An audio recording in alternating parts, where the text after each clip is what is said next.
As a normal person, you have to work on your personality, on your health, on your fitness, on your looks, on your appearance, on your skills, on your communication skills, on everything. And in order to protect your peace, people will always tell you that you need to work on it in private.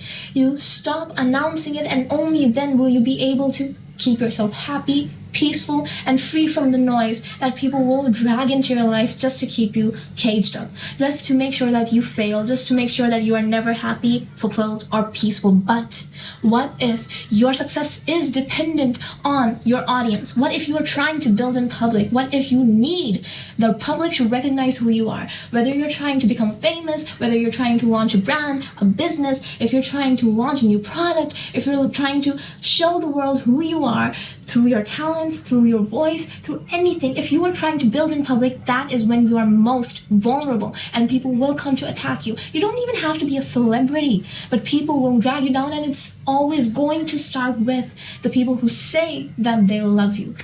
They do not love you. If they actually love you, their actions would be so different.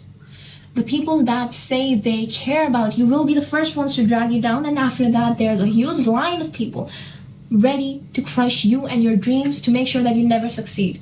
In fact, the most kindness that you will ever expect will come from strangers who don't even know who you are. They will show you selfless love. But the people that are close to you will hold the biggest grudges, the most jealousy against you. Sometimes the only person that you can trust is yourself when you are in progress of building in public. But how much can you expect from yourself as a person? You are building something, you are working on it, you are taking criticism. Sometimes the negativity around it is so awful that it gets to the person's head and they take poor steps. They do something wrong with their life, and that happens way more commonly than you think. And it's not because they are weak-hearted, it's because negativity and hatred is so huge. You don't even have to be a bad person to get hate online, in public. People are full of hate and ready to radiate it towards your way more than there is positivity, because people are way more ready to spread hatred than they are to spread love, because spreading love feels like a sign of weakness and hatred feels like a sign of strength. People always radiate further towards evil because it's easier, because it takes less effort. If you're starting from scratch, starting from zero, and you post something in public, let's say for example you post something online on Instagram, you might get 50 likes, but your first comment, if it's negative, your next 10 comments will end up negative. And that's just a side effect of that first comment. People will come in onto your post and see that there's one negative comment. They will completely ignore the fact that you have 50 likes, 50 people who agreed with your content, 50 people who liked your content. But the next 10 people who will open the comment section will also comment something negative because they have been influenced by what they were able to visualize easier. They were able to visualize the negativity way more easily than they were able to visualize the love that you got because of your content. And that will also impact you. You can't individually see the impact that it had on people because they liked it. But you will easily visualize each and every comment, each and every negative thing that people had to say or show you. I genuinely want to believe that people are kind by nature. I genuinely want to believe that inside of their hearts, people first instinctively want to see everyone happy, everyone peaceful, everyone successful. And people probably do, unless they are so tainted by the world, by their environment, further down the line in their lives. Until that point, people are naturally kind, but that does not change the fact that people are easily influenced. People are easily susceptible to ego, to hatred, to fear, to angst, to jealousy, to easily being manipulated by other people's emotions, by other people's feelings. People genuinely find it cool to be hateful. People genuinely think it increases their voice as a person. It dominates the person in front of them just by being hateful, because it is far more powerful to show your emotion through negativity than it is through being kind, even though your kindness can have a long-lasting impact on someone. And social media has propagated that so much. People have seen it as being extremely easy to get away with just after spreading some sort of negativity or hatred or hate speech or some type of things that they should not be saying and wouldn't have been able to say previously. People are able to say it out in the open now. And they do not care who is a victim of that hate. So let's say your first comment is negative. Some easily influenced people will come to your comment section, give you 10 more hateful comments. People who open up that comment section will prevent themselves from liking your content just because they were influenced by that hate, even if originally they wanted to like it. Even if originally they were trying to support you. They will think, these hateful comments kind of have a point. I should also hate on it because it will make me seem more agreeable.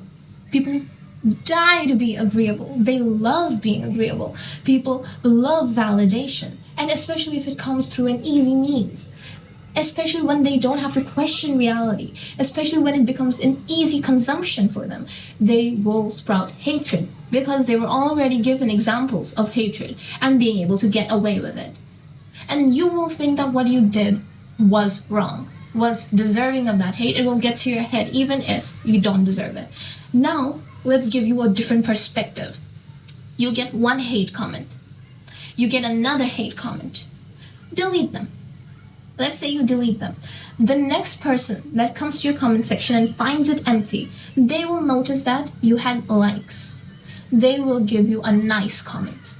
They will show appreciation for you. They will actually feel willingness to show how they appreciate you, your content, and what you did, what you speak out for, what you align yourself with. Because they originally aligned themselves with it too. That's why they wanted to spread positivity, like on your content, everything. If they had also seen that negative comment, then the probability is that they wouldn't have left that nice comment, especially if they are the type that can also be easily manipulated. And let's be honest, there are so many kids out there that consume media that are capable of going online, engaging with your content, and they mask themselves for who they really are. They grow up with that identity and they keep spreading hate or love depending on how they were influenced originally. But I'm not done yet. There will still be supporters, people who have broken out of the trap of easy influence, people who have broken out of what they have always been fed throughout their life, people who have grown independently, matured, are mature with their mind. They are capable of thinking independently. They can formulate their own thoughts. Even if they see thousands of people saying the same thing, they will have a different opinion on it because that's their genuine opinion, that's their initial opinion. They will not focus on the negativity and they will still leave a loving comment. In fact, they might even go out of their way to argue with those negative comments. People like that exist. People who are genuinely kind. Even if they didn't like your content, they might still go out to defend you because they can see that what you did wasn't wrong, even if it wasn't something as amazing. So at the end of the day, what impact does that have on you? So many hateful comments, some loving comments, so many loving comments, a bit of hateful comments. These ratios will keep changing throughout whatever you post, create, put out into the world, in the public eye. However you build yourself, whatever you're working on, it will face so much criticism. But if you're not capable of handling it, if you're not capable of detaching yourself from the results that you see online, it will hurt you, it will haunt you, it will not let you sleep, it will cause so much negativity, and it will be such a burden to you. How are you going to handle that? Optimism? Seeing 50 likes versus 10 negative comments. You can focus on the 50 likes. You can focus on the 10 negative comments. But the most important thing to realize that those 10 negative comments was originally just one negative comment and 9 influenced comments. Remove that one negative comment and you would probably see 10 positive comments instead. You need to learn that people are easily influenced and that their opinion holds little to no value on who you truly are. So you need to break free from their opinion, because if you want to truly build in public, then you cannot be so weak-hearted. The day you made the decision to build in public, you let go of the privilege of having peace, of having the privilege of not being impacted by the noise. You let go of that privilege, and that was for the sake of your goal, for the sake of your dream. So you have to face it head on, and the only way to face it head on is by learning the psychology behind hate. Not saying that every hate is undeserved. Sometimes your actions can truly need you or require you to reflect. Sometimes the content that you create or the product that you produce or whatever you are building is truly not worth praise. But that is what criticism is for. Don't confuse criticism with hate. Anyone hating on you is just simply a person who is trying to rub their ego onto you so that they can feel better about themselves as a person. So that they don't have to take accountability about anything, so that they can feel easy with whatever they are trying to do in life, so that you carry their burden. Don't accept their hate. Only accept it when it's true, genuine criticism. And don't accept that criticism from just everyone. Criticism only from the people that you admire is valuable criticism. Other than that, it's all noise. And if you are building in public, you need to learn how to differentiate between what advice you need to take and what advice should be left. The bigger the risk, the bigger the rewards, right? Well, that is true. But if you are not capable of handling it emotionally, don't take such a huge risk.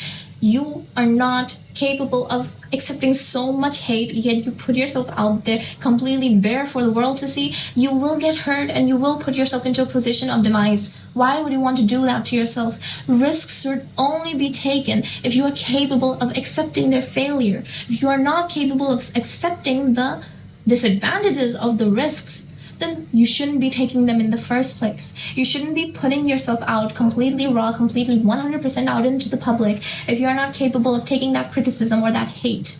You need to regulate the type of hate that you are able to receive. You need to put yourself out of that state of ultimate discomfort first. You need to analyze how much hate you are capable of tolerating.